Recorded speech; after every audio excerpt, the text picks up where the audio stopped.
Disaster ஏன் announce பண்ணல? இல்லைங்க, அந்த சிஸ்டமே இல்ல. இப்ப வரைக்கும் யாருக்கும் அனௌன்ஸ் பண்ணல. கொடுத்தா லட்ச லட்சமா தான் கொடுப்பான். ஆனா குரு கொடுத்தா தோளத்தான் கொடுப்பானா?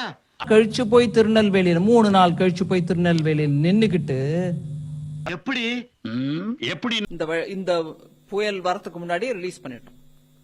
அதை தவிர 2வது இன்ஸ்டால்மெண்டாக மீதி இருக்கக்கூடிய 450 கோடியையும் 12ஆம் தேதி டிசம்பர் இந்த 4 தென் மாவட்டங்களுக்கு மழை வரத்துக்கு முன்னாடியே 2வது இன்ஸ்டால்மெண்ட் 450 கோடி கொடுத்தாச்சு. கெட்ட வார்த்தை பயன்படுத்தினா இந்த 9 வருஷம் ஆட்சியே ஒரு மிகப்பெரிய ஒரு பேரிடங்கிறதுனால, அதாவது மொத்தமா 900 கோடி 900 crores இந்த வருஷம் கொடுக்க வேண்டியது ஆல்ரெடி ரிலீஸ் பண்ணிட்டோம். புரிஞ்சதா?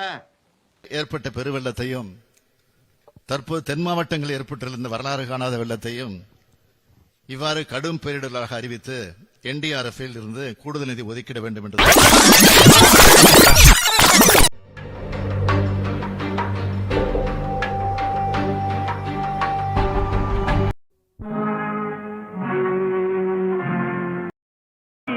பசித்தவன் மேல் பாவம் இல்லை, கிடைத்தவர்கள் பிரித்து கொண்டார், உழைத்தவர்கள் தெருவில் நின்றார். பலர் வாட வாட சிலர் வாழ வாழ ஒருபோதும் தெய்வம் பொறுத்ததில்லை, கொடுத்ததில் முன்னெச்சரிக்கை நடவடிக்கை எடுங்க. இன்னொன்னு, சென்னையில் உள்ள வானொலி நிலையத்தை மூடிடணும்.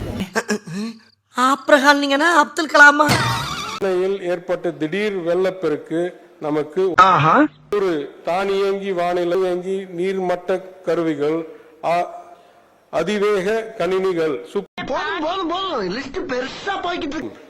இப்பணிகளுக்காக 10 கோடி ரூபாய் ஒதுக்கீடு செய்யப்பட்டுள்ளது. நவீன மிஷின் என்ன சொல்லி வித்த? என்னடா புத்தலாட்டது?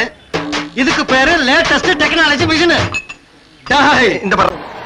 இந்த அரசு முன்னெச்சரிக்கை நடவடிக்கை எடுக்கப்பட்டு ஏற்கனவே அனைத்து இந்திய அண்ணா திராவிட முன்னேற்ற கழக அரசு கொண்டு வந்த திட்டத்தை, ஆனால் இந்த விடியா திமுக ஆட்சியில் இப்படிப்பட்ட பணிகள் எல்லாம் முடங்கி கிடைக்கின்றது, வேதனை அளிக்கின்றது. போங்க தம்பி, ஊருக்குள்ள போய் காட்டு பாருங்க. நாங்க அடி வாங்காத ஏரியாவே கிடையாது. எவ்வளவு அடி வாங்கினாலும் சத்தமே வராது, ஓடுனது கிடையாது. நீ என்னமோ 2 அடி அடிச்சுட்டு பெருசா பீத்துற. அரசியல்ல இதெல்லாம் சாதாரணமாப்பா. ஊரே ஒன்ன ஊழலாசாமி சொல்றது வாஸ்தவம் தான் ஒத்துக்கிட்ட பத்தியப்பா. What nonsense you are talking about me?